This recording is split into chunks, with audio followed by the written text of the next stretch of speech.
नमस्कार, मी मिलिंद भोसले, राज्य अध्यक्ष, महाराष्ट्र राज्य कंत्राटदार महासंघ, राज्य अभियंता संघटना तसंच महाराष्ट्र राज्य कन्स्ट्रक्शन फोरम। महाराष्ट्र शासनाच्या विकासाची कामं गेले 1.5 ते 2 वर्षापासून महाराष्ट्र कंत्राटदार महासंघ, राज्य अभियंता संघटना पदाधिकारी व सर्व कंत्राटदार राज्यातील जवळपास 4 लाख कंत्राटदार करत आहेत।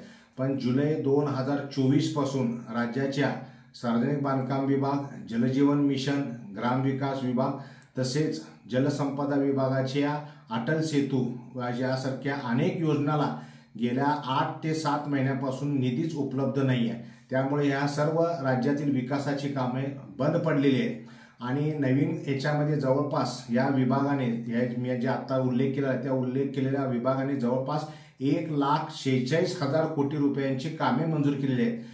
हे सर्व कामे मंजूर करत असताना मागील कामांना सुद्धा निधी उपलब्ध नाही।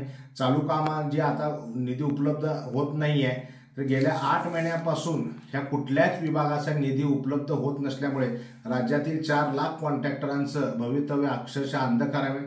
या 4 लाख कॉन्ट्रॅक्टरावरती अवलंबून असणारे प्रत्येक कॉन्ट्रॅक्टरच्या अंगावर कमीत कमी 100 ते 150 उपघटक अवलंबून असतात। म्हणजे जवळपास राज्यातील 3.5 ते 4 कोटी लोकांचा रोजगार या शासनाच्या निधी न येणाऱ्या अवस्थेमुळे बंद पडलेला आहे। येणाऱ्या काळामध्ये याबाबत तातडीने शासनाने लक्ष देणे अत्यंत गरजेचं आहे, जेणेकरून हा कंत्राटदाराचा व्यवसाय आणि विकासकांचा व्यवसाय स्थिर राहणं अत्यंत गरजेचं आहे। माझी शासनाला विनंती आहे की ह्या सर्व गोष्टीमध्ये तातडीने लक्ष घालावे, अन्यथा नाईलाजास्तव संघटनेस 5 फेब्रुवारीच्या पुढे एक मोठा निर्णय घेणं क्रमप्राप्त आहे।